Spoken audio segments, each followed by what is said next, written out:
이번 시간에는 프로젝트 파이낸싱의 개요에 대해서 한번 살펴보도록 하겠습니다. 먼저 프로젝트 파이낸싱의 의의에 대해서 한번 살펴보도록 하겠습니다. 프로젝트 파이낸싱이란 대규모 투자 사업 등에 있어서 사업주의 신용도와 물적 담보보다는 특정한 프로젝트로부터 미래에 발생할 현금 흐름과 사업성을 담보로 하여 당해 프로젝트를 수행하는 데 필요한 자금을 조달하는 금융기법입니다.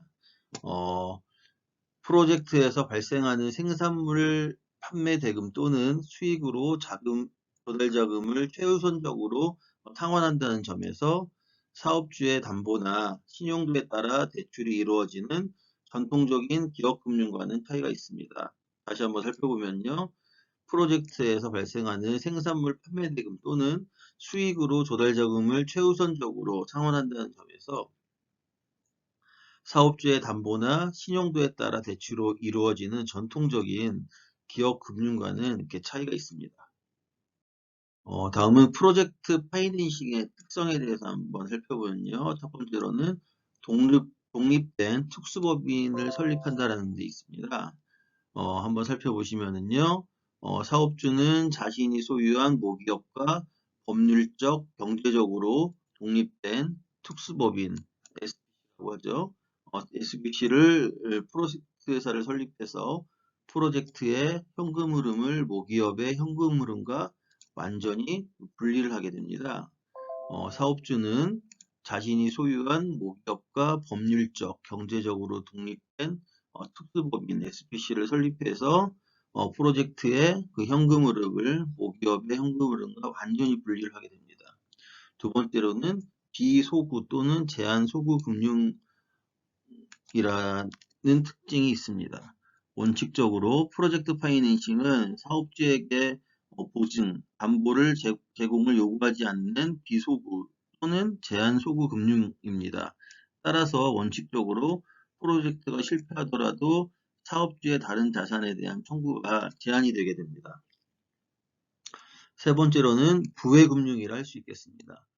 프로젝트 회사의 부채 및 모든 현금 흐름이 모기업의 재무 상태표에 계상되지 않기 때문에 모기업의 대외적인 신용 상태에 영향을 미치지는 않습니다.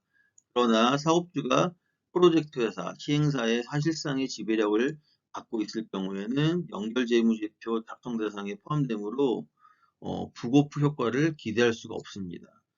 건설회사가 실질적으로 지배하는 명목 시행사도 연결 대상이 됩니다.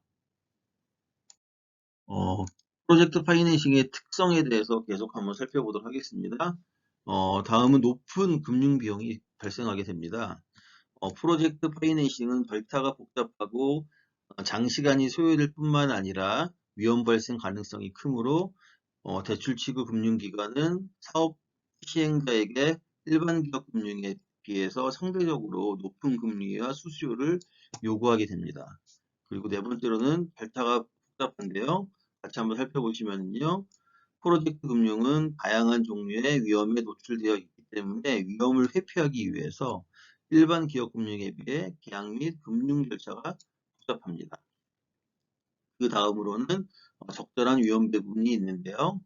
프로젝트 금융이 추진에 있어서 사업 참가자들 간에 발생 가능한 위험에 대한 적절한 배분이 필요하게 됩니다. 특히 사업주와 채권자 간의 적절한 위험 배분이 필요하게 됩니다.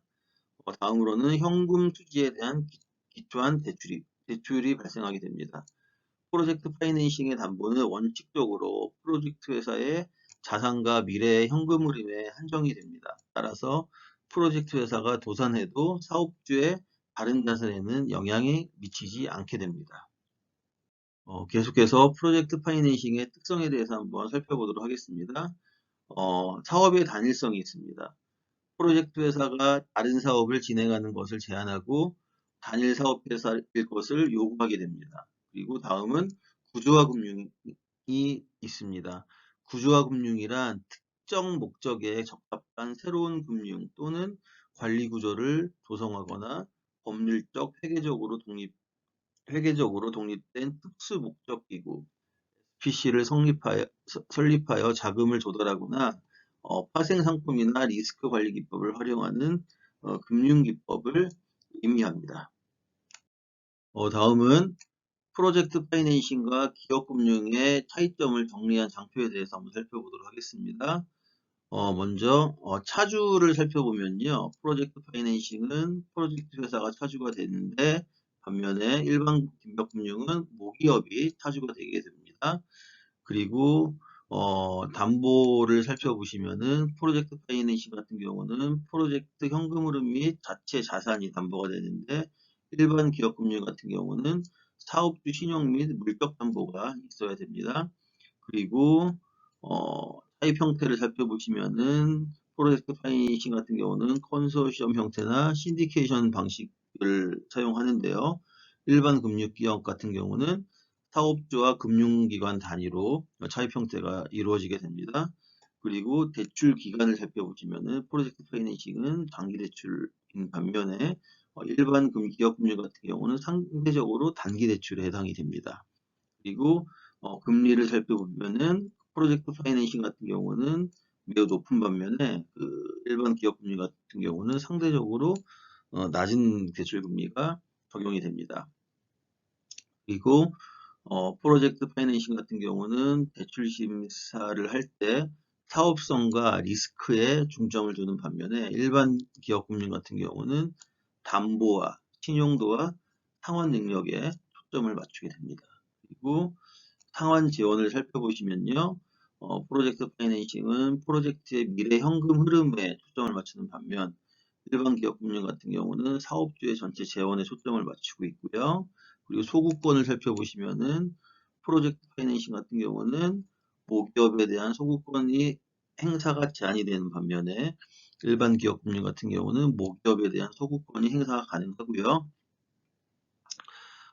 자금 관리는 프로젝트 파이낸싱 같은 경우는 대주단 결제 위탁 계정에 의하고 일반 기업 금융 같은 경우는 차주 임의로 관리가 가능합니다. 그리고 사후 관리 형태를 살펴보시면은 프로젝트 파이낸싱은 엄격한 반면에 일반 기업 금융 같은 경우는 채무 불이행 시 법적 절차가 진행되게 됩니다. 그리고 적용 분야를 살펴보시면은 사회 기반 시설 사업, 플랜트 사업, 대규모 개발 사업 등의 프로젝트 파이낸싱이 적용되는 반면에 일반 기업 금융 같은 경우는 일반 사업 부분에 적용이 되게 됩니다. 다음은 프로젝트 파이낸싱의 장단점에 대해서 한번 살펴보도록 하겠습니다. 첫 번째로 사업주 측면에서의 장점을 살펴보면요. 사업 위험의 분산 및 전가가 가능합니다. 프로젝트 파이낸싱은 실질 소유주인 사업주를 대신해서 별도 법인이 프로젝트 회사가 법률상 책임을 부담하며 사업 당사자 간의 합의에 의한 위험 배분으로 프로젝트 사업의 위험을 분산시킬 수가 있습니다. 또한 프로젝트 파이낸싱은 비소구금융, 제한소구금융의 특성을 지니고 있어서 원칙적으로 프로젝트 위험이 대출금융기관 등의 상당 부분 경과가 됩니다. 두 번째로는 새로운 자금조달원의 기능이 있습니다. 프로젝트 회사는 독립된 별도 법인으로서 프로젝트 회사의 차입금은 원칙적으로 부의금융에 해당합니다. 따라서 부채 부담 능력이 확대되면서 기존 사업과 분리하여 프로젝트를 위한 자금을 조달할 수가 있습니다. 사업주 측면에서의 장점을 계속해서 살펴보도록 하겠습니다. 자금 조달 비용이 절감이 되고 세제상의 혜택 등이 가능합니다. 모기업과 별도의 신용등급이 산정이 되고 대출금리가 낮아질 수가 있어서 자금 조달 비용을 절감할 수가 있으며 국가에 따라서 세금 감면 혜택이 주어지게 됩니다. 사업주 측면에서의 단점을 한번 살펴보도록 하겠습니다. 첫 번째로는 조달 비용이 과다하게 들어갑니다. 프로젝트 파이낸싱은 담보가 취약하고 신용 위험이 크기 때문에 대출 금리가 높고 각종 비용 부담으로 전체적인 자금 조달 비용이 높아지게 됩니다. 두 번째로는 장기간 소요되게 되는데요. 대출 절차가 복잡하여 장시간이 걸리게 됩니다. 그리고 세 번째로는 기업 정보가 과다 노출을 할 가능성이 있습니다. 프로젝트 파이낸싱은 자금 차입은 신디케이션 형태로 대주단이 구성되는 경우가 많기 때문에 사업주는 다수의 금융기관의 재무정보 등을 상세히 제공해야 합니다. 따라서 기업의 중요 정보가 과다하게 노출될 우려가 있습니다. 계속해서 금융기관 입장에서의 장점을 살펴보시면요. 높은 수익률을 시현할 수 있습니다. 프로젝트 파이낸싱은 신용 위험이 크기 때문에 대출금리 및 수수료 등이 상대적으로 높습니다. 그리고 새로운 고객 수요의 창출 등이 가능하게 되는데요.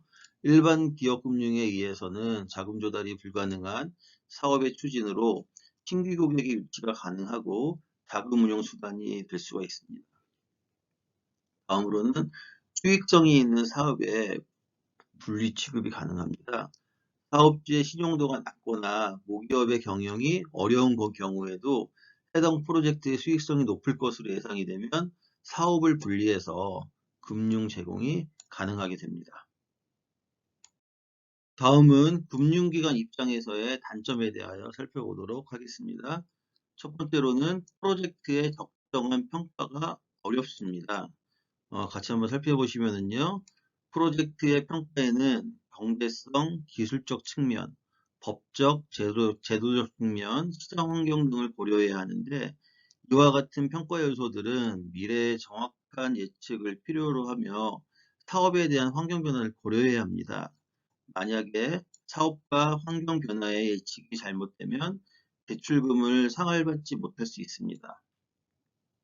두 번째로는 위험 분석과 대출 심사, 조건 협상 등의 많은 시간과 노력이 요구되며 사업 위험이 굉장히 높습니다.